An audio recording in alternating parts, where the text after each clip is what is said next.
Hi friends, welcome to our channel. Brahmamudi serial next ఎపిసోడ్లో ఏం జరగబోతోందో ఈ వీడియోలో చూసి తెలుసుకుందాం. యామినితో అపర్ణ తన అమ్మ అని చెప్పిన రాజ్ అసలేం జరిగింది అని తెలుసుకోవడానికి ఈ వీడియోని స్కిప్ చేయకుండా ఎండ్ వరకు చూసేయండి. రాజ్ అపర్ణతో ఇలా మాట్లాడుతూ ఉంటాడు. అపర్ణ దగ్గరికి వెళ్ళి, అమ్మ, ఈరోజు మా అమ్మ పుట్టినరోజు, అలాగే మీ పుట్టినరోజు కూడా కదా. మా అమ్మ పేరు మీద అనుకున్న విధంగా అన్నదానాన్ని జరిపించాను. మా అమ్మ చేత కేక్ కూడా కట్ చేయించాలి అని అనుకున్నాను, కానీ అలా చేయించడానికి నా కళ్ళ ముందు మా అమ్మ లేదు. ఈరోజు మీ పుట్టినరోజు కూడా కదమ్మా, అందుకని నేను మిమ్మల్ని మా అమ్మగా అనుకోవచ్చా? మీరు కూడా నన్ను మీ అబ్బాయిగా అనుకోండి అని అంటాడు. అప్పుడు అపర్ణ, కన్న తల్లిని అమ్మగా అని అనుకోవచ్చా అని అడుగుతున్నావా రాజ్ అని అనుకుంటూ ఉంటుంది. అలా రాజ్, మీకు ఇబ్బందిగా లేదు, మీరు సరే అంటే నేను మీ చేత కేక్ని కట్ చేయించాలి అని అనుకుంటున్నానమ్మా అని అంటాడు. అప్పుడు అపర్ణ అలానే రాజ్ మాట్లాడుతున్న మాటలకి చాలా సంతోషపడిపోతూ మాట్లాడకుండా మౌనంగా ఉండిపోతుంది. అప్పుడు రాజ్, మీరు కాదు అని అనరు అని నేను ముందుగానే కేక్ని కూడా తెప్పించేశానమ్మా. చెప్పండి అమ్మా, మీరు వచ్చి నా కోసం కేక్ని కట్ చేస్తారు కదూ అని అంటాడు. అప్పుడు అపర్ణ, నాకు చాలా సంతోషంగా ఉంది నాన్న రాజ్. ఆ దేవుడు నిన్ను నన్ను దూరం చేసినా కానీ ఈరోజు ఇలాగా మన ఇద్దరిని ఇలా దగ్గర చేశాడు. నీ చేతుల మీదుగా ఈరోజు ఈ గుళ్ళో అన్నదానం చేసేలాగా చేయించాడు. ఇప్పుడు నువ్వే స్వయంగా నా పుట్టినరోజుని కూడా సెలబ్రేట్ చేసేలాగా చేస్తున్నాడు. ఈరోజు నాకు చాలా సంతోషంగా ఉంది నాన్న అని అనుకుంటూ ఉంటుంది. అప్పుడు రాజ్, అమ్మ, మీకేమన్నా ఇబ్బందిగా ఉంటే వద్దులేండమ్మా అని అంటాడు.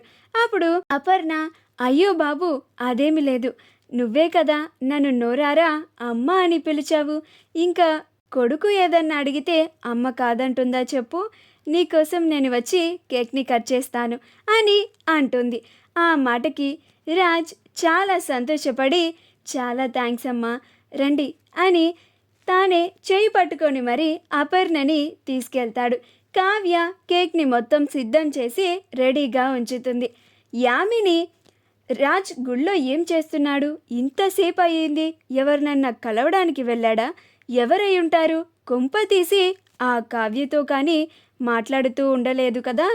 వెంటనే వెళ్ళి బావ ఎవరితో మాట్లాడుతున్నాడో తెలుసుకోవాలి అని చాలా హడావిడి గుడి దగ్గరికి వచ్చి రాజ్ కోసం వెతుకుతూ ఉంటుంది. రాజ్, కావ్యలు ఇద్దరూ కలిసి అపర్ణ చేత కేక్ని కట్ చేయించబోతూ ఉంటారు. అపర్ణ రాజ్ తన కోసం చేసిన ఏర్పాట్లన్నీ చూసి చాలా సంతోషపడుతూ ఉంటుంది. ఆ తల్లి మనసు ఉప్పొంగిపోతూ ఉంటుంది. చాలా సంతోషంతో అపర్ణకి కన్నీళ్ళు వస్తూ ఉంటాయి. అప్పుడు అది గమనించి కావ్య తన అత్తయ్య చాలా సంతోషపడుతుంది అని అనుకుంటూ తాను కూడా చాలా సంతోషంగా ఫీల్ అవుతూ ఉంటుంది. అప్పుడు రాజ్, అమ్మ, ఏంటమ్మా కన్నీళ్ళు అని అంటాడు. అప్పుడు అపర్ణ, అదే బాబు, నా కొడుకు ఇక్కడ లేకపోయినా నా కొడుకు స్థానంలో నువ్వు ఉండేలాగా సెలబ్రేట్ చేస్తున్నావు కదా, నా కొడుకు గుర్తొచ్చాడు, అందుకే ఈ కన్నీళ్ళు. ఇవి బాధతో వచ్చే కన్నీళ్ళు కాదు బాబు, ఆనందంతో వచ్చే కన్నీళ్ళు, ఆనంద బాష్పాలు బాబు అని అంటుంది. అప్పుడు రాజ్, కేక్ కట్ చేయండి అమ్మా అని అంటాడు. అప్పుడు అపర్ణ కేక్ని కట్ చేసి మొదటి ముక్కని రాజ్కి తినిపిస్తూ తన కన్నబిడ్డని అంత దగ్గర నుంచి చూసుకుంటూ చాలా సంతోషపడిపోతూ ఉంటుంది. అప్పుడు రాజ్ అపర్ణకి కేక్ని తినిపించి, once again many more happy returns of the day అమ్మా అని అంటాడు. ఆ తర్వాత అపర్ణ కావ్యకి కూడా కేక్ని తినిపిస్తుంది. అప్పుడు కావ్య రాజ్ ఉన్నాడని రాజ్ ముందు అపర్ణని అత్తయ్య అని పిలవకుండా హ్యాపీ బర్త్డే అండి అని అంటుంది. అప్పుడు అపర్ణ, ఇదేంటి కావ్య అండి అంటుంది అని మళ్ళీ రాజు ఉన్నాడు కదా, మర్చిపోయాను అని అనుకుంటూ థ్యాంక్స్ అమ్మా అని అంటుంది. యామిని గుడిలో రాజ్ కోసం వెతుకుతూ అలా ఒక చోట రాజ్ అపర్ణ కావ్యలతో కలిసి కేక్ కట్ చేయించడం చూస్తుంది. అది చూసి ఆశ్చర్యపోతుంది. ఇదేంటి బావ ఆ కావ్యతో అలాగే ఒక ఆవిడతో ఉన్నాడు, కొంప తీసి ఆవిడ రాజు వాళ్ళ అమ్మ కాదు కదా అని ఆశ్చర్యపోతూ ఉంటుంది. అప్పుడు అలా ఆశ్చర్యంగా చూస్తూ అలానే దగ్గరికి వస్తూ ఉంటుంది. రాజ్ యామినిని గమనించి, యామిని నువ్వు కూడా వచ్చావా, ఇలా రా అని అంటాడు. అప్పుడు యామిని, ఆ బావ వస్తున్నాను అని దగ్గరికి వెళ్ళి నుంచుంటుంది. అప్పుడు రాజ్, ఈరోజు ఈవిడ బర్త్డే అని అంటాడు. అప్పుడు యామిని, ఈవిడ ఎవరు బావా అని అంటుంది. అప్పుడు రాజ్, అమ్మ అని అంటాడు.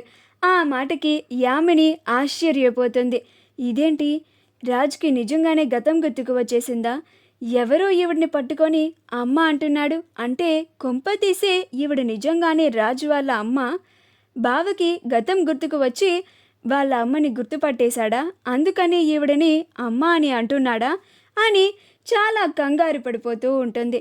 అలా యామిని కంగారు పడడం చూసి కావ్య ఆయనకి గతం మొత్తం గుర్తుకొచ్చేసిందేమో అని చాలా టెన్షన్ పడిపోతున్నట్లుగా ఉంది అని అనుకుంటూ ఉంటుంది. అప్పుడు యామిని, అమ్మనా అని అంటుంది. అమ్మేంటి బావా అని అంటుంది. అప్పుడు రాజ్, అదే యామిని, నాకు అమ్మా నాన్నలు ఇద్దరు చిన్నప్పుడే దూరం అయ్యారు కదా, ఈవిడ నాకు ఈ గుడిలోనే పరిచయం అయ్యారు. ఈవిడని చూస్తూ ఉంటే నాకు మా అమ్మే గుర్తుకు వస్తుంది, అందుకే నేను ఈవిడని అమ్మ అని పిలుస్తున్నాను. ఆవిడకు కూడా వాళ్ళ కొడుకు దూరం అయ్యారంట, నన్ను కొడుకుగా చూసుకుంటున్నారు అని అంటాడు. ఆ మాట వినగానే యామిని ఆశ్చర్యపోతుంది. ఆవిడకు కూడా వాళ్ళ కొడుకు దూరం అయ్యారా? డౌటే లేదు. పైగా ఈవిడ ఆ కావ్యతో ఉన్నారు అంటే ఖచ్చితంగా ఈవిడ రాజు వాళ్ళ కన్న తల్లినే అని చాలా భయపడిపోతూ ఉంటుంది. అలా అపర్ణ కూడా యామినిని చాలా డౌట్ఫుల్గా చూస్తూనే ఉంటుంది. ఎవరసలు ఈ అమ్మాయి రాజ్ని బావా అని పిలుస్తోందేంటి అని అలానే సీరియస్గా చూస్తూ ఉంటుంది. అపర్ణ అలా సీరియస్గా చూడడం చూసి యామిని చాలా కంగారు పడిపోతూ భయపడిపోతూ ఉంటుంది. అపర్ణ అసలు నిజం ఎక్కడ బయటికి చెప్పేస్తుందో అని. అప్పుడు యామినికి రాజ్ ఎక్కడ దూరం అయిపోతాడో అని చాలా కంగారు పడిపోతూ ఉంటుంది. అలా యామిని, ఈవిడ నిజంగానే రాజు వాళ్ళ అమ్మ అయితే ఈ పాటికి బావకి తన కన్న తల్లి తానే అని చెప్పేసి ఉండాలి, కానీ ఇలా మౌనంగా ఉందేంటి అని ఆలోచిస్తూ తనలో తానే సతమతమైపోతూ ఉంటుంది. అప్పుడు అపర్ణ, ఏంటమ్మా, దేని గురించో చాలా బాగా దీర్ఘంగా ఆలోచిస్తున్నట్లుగా కనిపిస్తున్నావు అని అంటుంది. ఆ మాటకి యామిని, అబ్బే ఏం లేదండి అని అంటుంది. మా వీడియో కనుక మీకు నచ్చినట్లయితే లైక్ చేయండి, షేర్ చేయండి, మా ఛానల్ని సబ్స్క్రైబ్ చేసుకోండి, పక్కనే ఉన్న బెల్ ఐకాన్ని క్లిక్ చేయడం మాత్రం మర్చిపోకండి.